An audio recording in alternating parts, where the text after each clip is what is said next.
Say, Well, say 1 minute, you didn't start? I did start. Okay, sorry. Problem Shamuna. Okay, problem Shamuna b'yichol kim, and we actually did this paragraph also. Shlayel kim zulasi yispara. Should have no other God but Hashem. Shlayachis leitzura, and you don't in any way relate to Hashem. Leitzura, a form, leitmuna, picture, leimida, b'shir, no measurements, leitunua, leituzuza, no physical actions. Doesn't move. He doesn't. Absolutely no description, no physical description, nothing in our world. We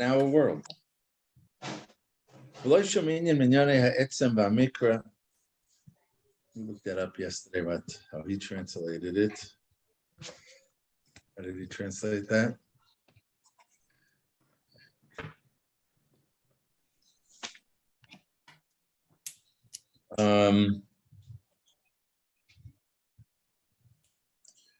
Nor any kind of state, whether purposeful or incidental. Okay. And to believe that there's no beginning to him and there's no end to him. These are all physical type of things. Because Baruch is pure existence. Existence exists. Period. He's one, and in a way that there's nothing like his oneness. There's no other creator. And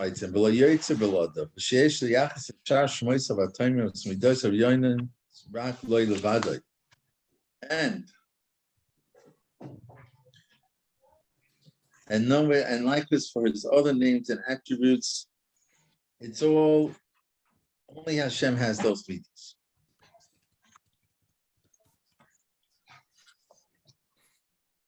Says the Matnas Chalkai on this. Oh.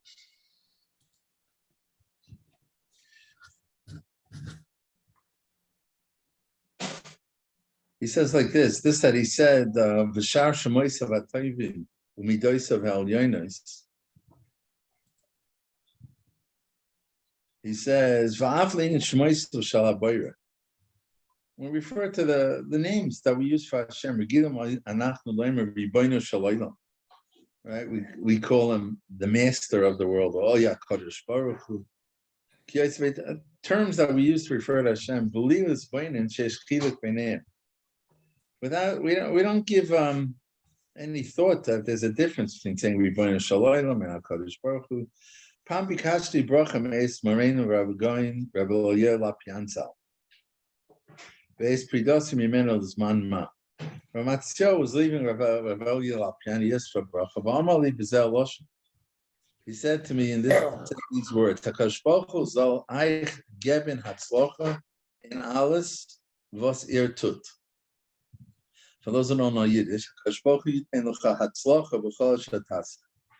Va'achar kach amali, and then he said, Hayos v'rotz l'chanech ha'isibus. He wanted to teach me something. He said, Ma mati lecha. What did I say to you? He said, HaKadosh Baruch Hu. I said, HaKadosh Baruch Hu v'loy Rebbeinu Shalom. Zol Halfin, right? I said, HaKadosh Baruch Hu should give you Hatzlacha. Right? I specified HaKadosh Baruch Hu. I didn't say Rebbeinu Shalom should give you Hatzlacha. I didn't say something else. And he wanted to teach him that he specifically used the term HaKadosh Baruch Hu, Bir al Pi HaMavit. He said, and then he explained what he did based on the Mavit and based on Elohim. The Gemara says in Brachos,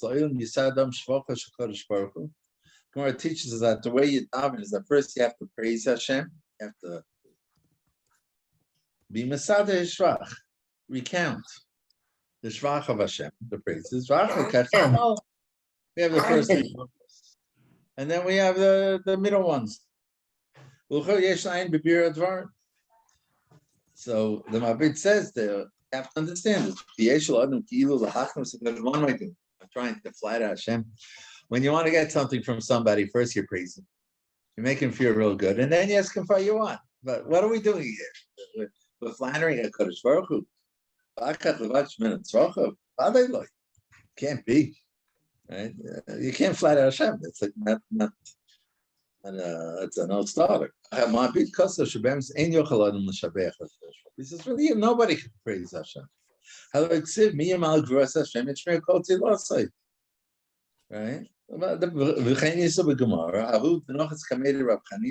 there says, someone was a chazan in front of Chanina Omar, and he said, "Akel agodol agiva v'anoira v'adir v'alzus v'yirui hachosek v'ametz v'avadai v'anech." I think there were 10. Agiva v'anoira v'adir v'alzus v'yirui hachosek v'ametz. Him to the siyam. So Rav Chanina waited until he finished. Kisiyim Omarle, when he finished, he said to him, "Siyam tayo l'kula shvachid." You're done. You finished all the praises of Hashem. Right? We can't really praise Hashem. The Gemara there goes on to say, if I remember, the reason we could say Hakel Gola Givavanir is because Moshe Rabbeinu said it in the Torah, and Nasha Knesset Gadol were kaver. So that's what they were kaver. But once you start praising Hashem, if you stop in middle, so you're doing the opposite, because you're, so to speak, saying this is what Hashem is and no more. Instead of praising, you're distracting from His greatness. So therefore, says the Mabit, you can't praise Hashem. Why do we say the praise of Hashem? It's to make an effect upon us, so that we should realize that whatever we're going to go and ask now, it's sort of, we have to first internalize that we're speaking to a being that could fulfill anything we ask. So when we praise Hashem, it's for us, not for Hashem. That's how the Mabit understands, because the person first has to be 100%. He has to know that this is the address that can help him. Okay, yeah. So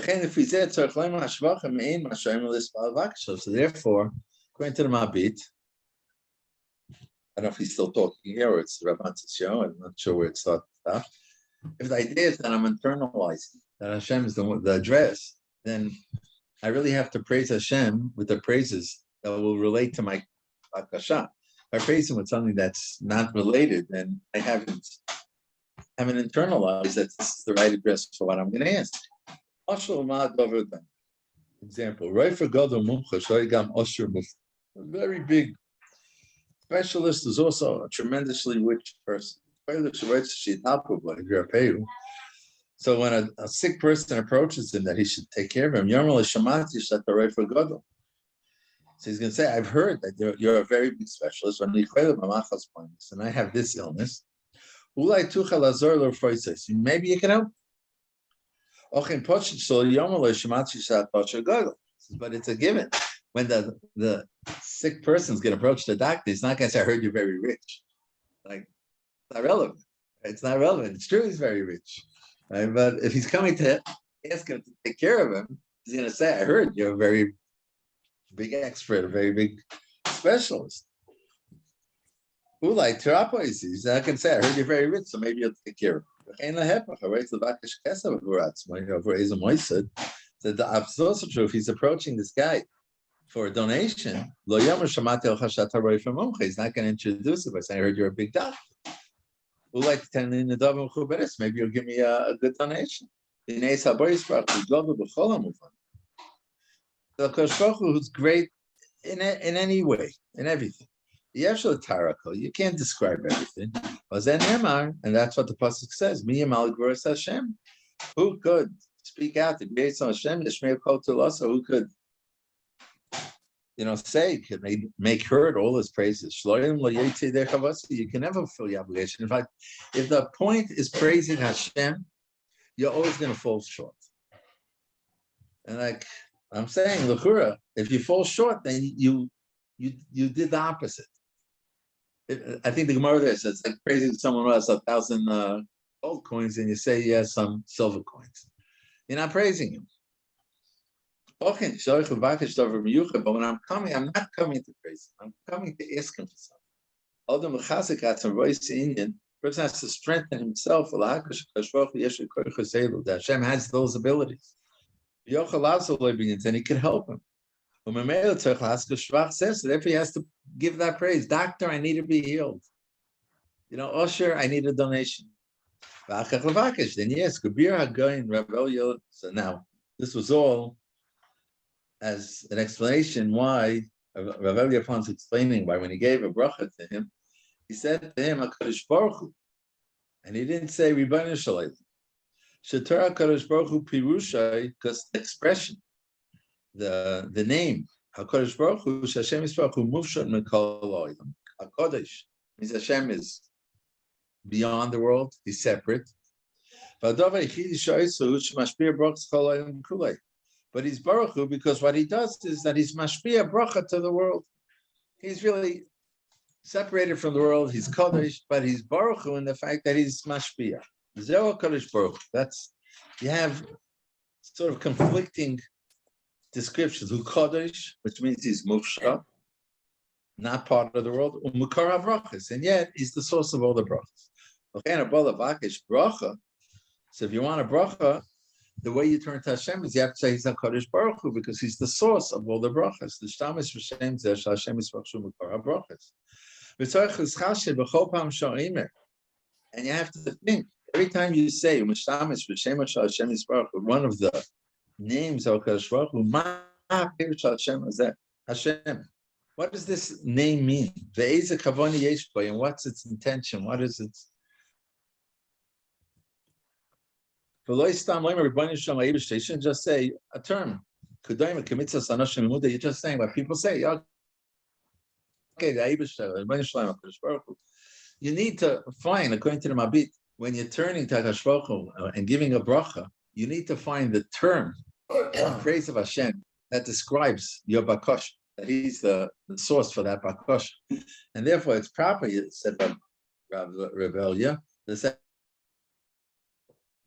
HaKadosh Baruch Hu, which describes Hashem as the source of brachas, rather than say Ribono Shel Olam. That doesn't mean he's the master of the world, but it doesn't mean he's the source of the brachas. Eibishter means he's, again, it's like Kodesh, he's beyond, but it doesn't reflect in any way that he's the source of brachas. Okay, so that's like a footnote.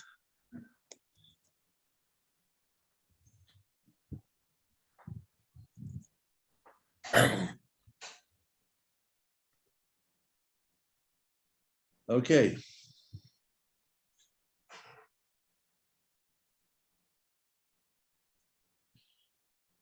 Says weiter.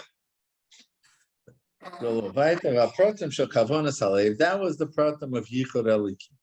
No form, no tzura, no physical description at all.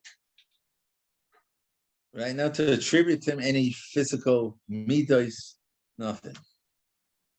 Second part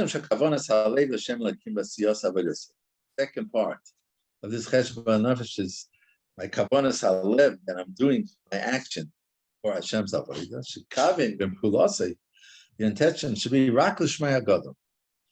I'm not doing it because I like to get praise and people are going to say I'm a tzaddik and I'm wonderful. Not because I want to get a benefit from somebody. Not because I'm afraid of them. And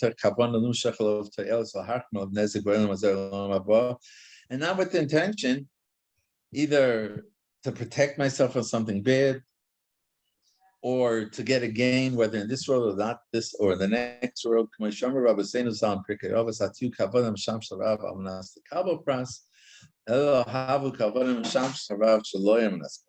serve Hashem, doesn't mean you're not going to get reward, but when you serve Hashem, it shouldn't be with the intent to get the reward. It's like an Eved. An Eved serves the master because he's an Eved, not because he's going to get something. This is very much like what we read from the Sefer HaBris, that all our avodas Hashem has to be for Hashem and not because we want us. Even if it's a good benefit, we want Olam Haba, right? Pirkei says, don't be mishamish. I'm an asakava pras. Okay, We'll stop here and Mr. will continue. Yes, on Shukriya. Sunday. The